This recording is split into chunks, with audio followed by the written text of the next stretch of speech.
Raising Unicorns. Harmon Brothers. All right, everybody, welcome back to another episode of Raising Unicorns. With me, I have one of our creative directors, Jake Christensen. What's up? JC. Yeah. It's time for the marketing headlines.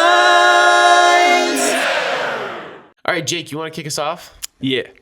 Okay, one of them that caught my eye, Verizon's coming out with a new logo. I don't know if you I didn't know have this. seen that or know that. I'm going to look it up right now. Yeah, it's pretty dope. So they launched it with like this ad campaign that has the "Can you hear me now?" Yeah. Didn't that guy go work for like Sprint or something? Yeah, it's not the same guy. It's just other people saying, "Can you hear me now?"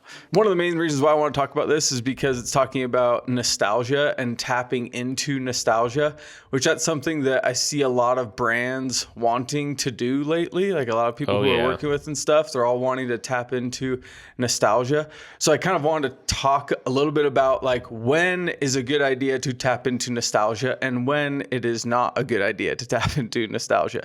This example right here of Verizon tapping into nostalgia, I think is fantastic. I think that it's a really cool way of launching a new logo. It's like, hey, here's our new logo, but also remember how we used to do this? Like, I don't know. There's something really fun about it to me. So what's an example that you think is a bad use of nostalgia? There was a company who came and they were wanting to lean heavily into nostalgia. The reason why it didn't work, I think, is because they had a new product that like didn't exist before. And then they were coming out with it and being like, hey, let's make the branding around it like really nostalgic, like it's 90s or something like that. And it's like, well, this didn't exist in the 90s. This is a brand new thing. Oh, yeah. It'd be like if a client was coming out with a jetpack and they were like, hey, we invented a jetpack and made it affordable for people. Like it's the cost of a motorcycle or whatever.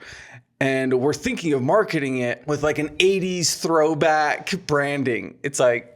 But you didn't exist in the 80s. You didn't exist in the 80s. This didn't exist in the 80s. So like, I think that's one way to like distinguish if it's a good idea to lean into nostalgia. Do you have the heritage to be nostalgia with? Right. Yeah. Yes. Yeah. And I also think too, make sure you don't have problematic pasts because people might be like, well, maybe like you were worse. Like Exxon might be like, remember when we crashed that giant like tanker in Valdez and put all that oil out? Yeah, that was cool, right? And everyone's like, no, that wasn't cool. That was terrible. It was a huge ecological disaster. Yeah. There's another brand that's also bringing back an old slogan, and that is Sprite. They're bringing back Obey Your Thirst with some campaigns and stuff like that. That was like the OG like Kobe Bryant campaign when he went into the NBA. Yeah. I loved Sprite. Yeah, which I think is super cool. I don't know. I think that's like a fun thing that I think we're going to be seeing more of also in the future is like all these brands that were popular in like the 90s and 2000s with all like their just on TV campaigns. I think we're going to be seeing them bring them back. A resurgence, if you will. Yeah. Jake, let's talk about kids that are super young. Yeah. Is that what you've got? Yeah. Cool. I got 4 of them who are in this demographic. Nice. Technically. Yeah. So there's this new report that came out talking about how Gen Alpha's tech sophistication is going to challenge brand strategies going forward. And so basically what they say here is because these Gen Alphas essentially grew up on screens and grew up with like iPads and phones, they're just much more tech savvy than even like Gen Zs like people were, even us as millennials. Because, I mean, I grew up with computers. Like, I grew up with, like, a computer in my house from, like, junior high onward. Yeah. These guys are, like, born with a phone in their hand, sadly. Yeah. So, it's interesting because they feel like they have less of a affinity towards brands and specifically, like, in branding campaigns. And they have much more affinity towards certain creators, like content creators.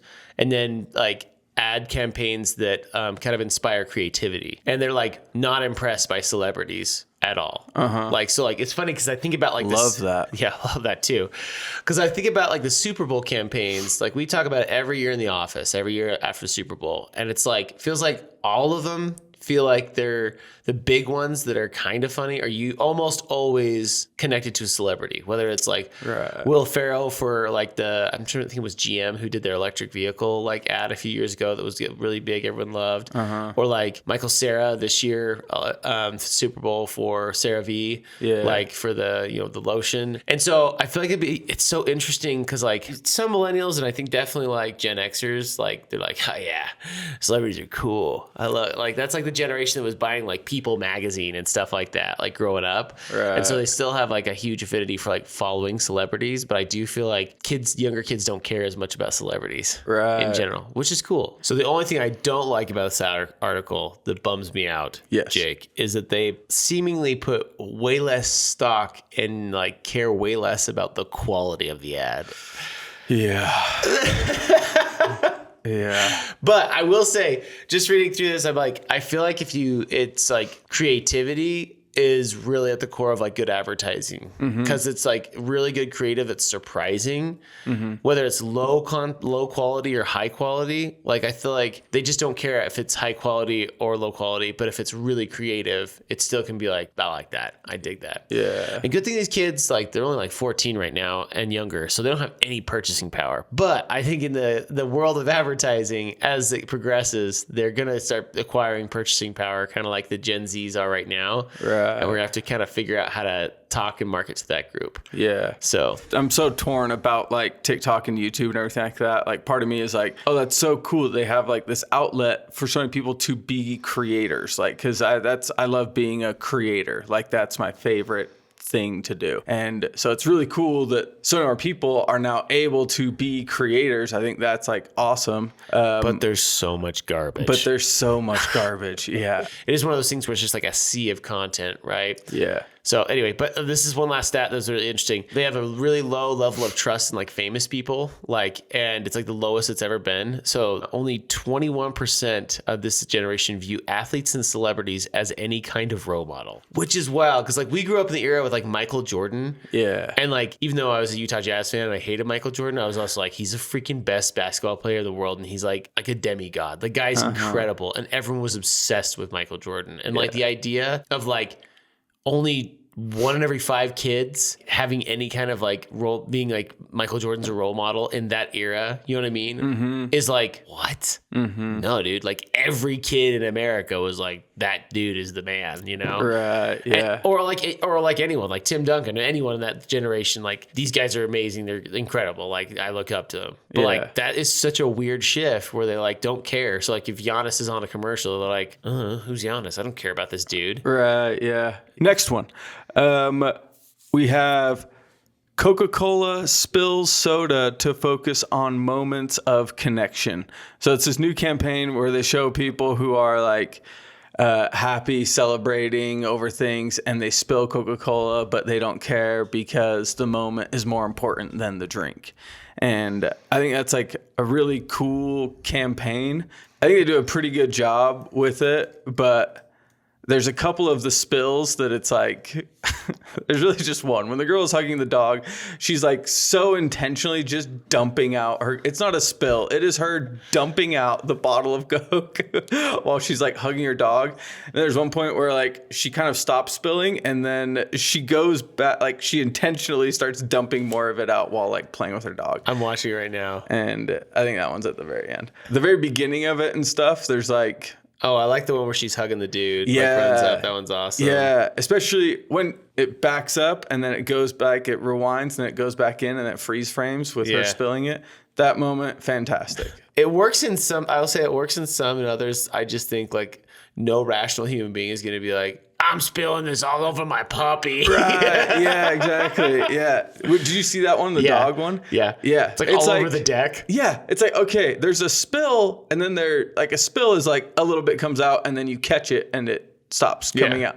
Then there's just dumping it out. She's just recklessly like hugging the dog and being like, oh, I love you, doggy. Yeah, exactly. It's like, okay, I think y'all went just a little too far with the dumping. But I love like the sentiment of a company who's like, hey, what's not important. Like, it's making the client or the customer the hero. You know, it's the moment that you're enjoying while you have a Coke in your hand is more important than the Coke itself. Yeah. And I think that's a really like good, healthy message to put out to the world.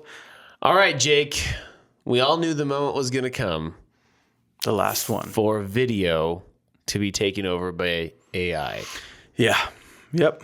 It was demonstrated a few months ago with Sora, which I think is Midjourney's video generator, if I remember right. Mm-hmm. And the first ad has officially been made for a company that doesn't exist anymore. Oh, interesting. Named Toys R Us.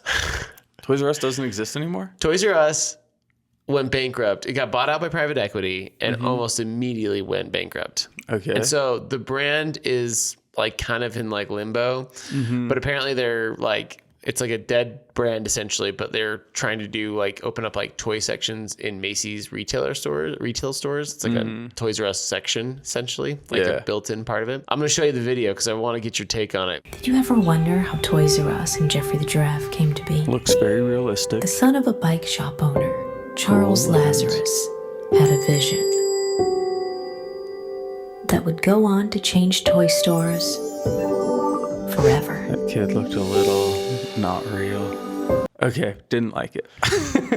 So One of the things they did in this is kind of what we talked about already was they were trying to like tap into nostalgia. They were showing like old toys and stuff like that. And the kid was dressed like old fashioned. Yeah. And it's like kids today don't want old toys. They want the newest, the latest, the greatest. Like, listen, you old fart. I don't want a train set. right, exactly. So it's like, I think this is a perfect example of like when leaning into nostalgia doesn't work. It's like, who is your target audience? Oh, little kids who weren't around for what's nostalgic for you. Yeah, that's not going to be nostalgic for them. They haven't had a past yet. Like, the only argument I can see you could make on that is that the Toys R Us generation is now old enough, so they're the ones who are buying their kids' toys. So they're like deciding where to go. So that's the only thing I can think of is like, oh, remember how Toys R Us was magical in the good old days, and like tapping into like that, like, come back, we're at Macy's now. Don't you want to take your kid here instead of Target? right. Is kind of my guess, because it's like the OG toy store, like the OG, like kind of like mega huge toy store. Right. Yeah. Which they didn't tap into that, for me at least. I remember going to Toys R Us as a kid and freaking loving it there. But that was like, nope, that's not what Toys R Us looked like at all, ever. Like with like a space ceiling and like, I don't know. Toys out of their packaging, just on random shelves. Right. Yeah. Also, there's like that thing, I can't remember, there's a name for it, but Polar Express was like... Uncanny Valley.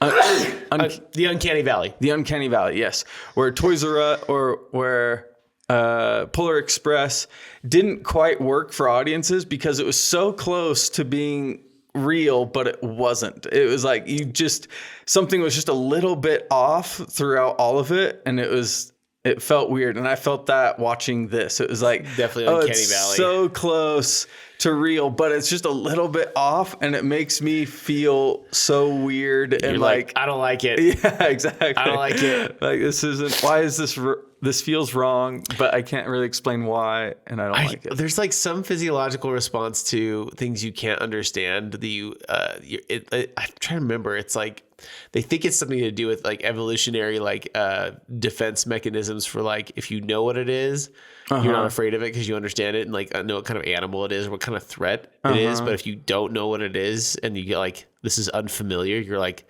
You have to be like heightened and defensive because you're like, this could be something new that could kill me. Yeah, it could be anything. It could be anything. It could be an alien. Right. That freaking Jeffrey the Giraffe looked like a freaking alien. Yeah. It's like, do you want some toys? Yeah. Well, like there was that moment where the kid put his head down on his arm To like go to sleep, but didn't look at all like that. Yeah, exactly. It looked weird, and then it looked like working with AI a little bit, they always just get like a couple things like a little bit wrong. And I can imagine working with an AI video, you're having to like do a lot of editing in just like creative ways because you can't just be like, make everything the exact same except change this one little thing. Yeah. Like you can try that, but it will always change more than just that one little thing. So my guess is when he put his head down, the AI made his head go too far, like through his arm or something, or like it did something. And so they just had to freeze frame that part of the video when he put his head down. And then all of a sudden it just froze. And, yeah, exactly. Like they're like, quick, keep moving the camera though. Just do a digital Ollie. Right, yeah. Yeah, I think the reason I want to bring this up is I feel like everybody's really terrified of AI video, especially in like our world where we're video content creators. But I think at the end of the day, especially like I think product video and stuff is more like when it's like product shot videos or like solid state object animations. That's going to be a lot easier for AI to do. I still think if anything, this proves like they're really bad at getting over the Uncanny Valley, and it's still even with stills that are getting really good with Midjourney. There is still, they haven't breached the valley on the Uncanny Valley. They're still like, they're so close. But yeah, it's like, our brains are so unbelievably good at detecting when something's off with someone's face. Just because that's how we've evolved over time. And I think I think the chasm is not that big on photography, but it's massive on video. And even like the Sora stuff that like they released, they're like, hey, look how good this is. It's like, you can still tell this is like their demo reel that I'm sure they did like thousands of iterations to try and get to a good version. Right. And it's also like, it's really like even like still is very cumbersome to like direct essentially what it looks like and generate exactly what you want. I think it's going to be even more complex with video. And so I'm not convinced that it's going to take over. I think there's certain things it'll get really good at, like product shots, like still like inanimate objects that you're filming. Like I think that's going to be something that could be replaced, or even like some visual effect shots, maybe with like certain things, you know. But I think people and actors, it's pretty far away off, like because this isn't even them speaking yet. They don't even have a way to do speaking stuff. So cool concept.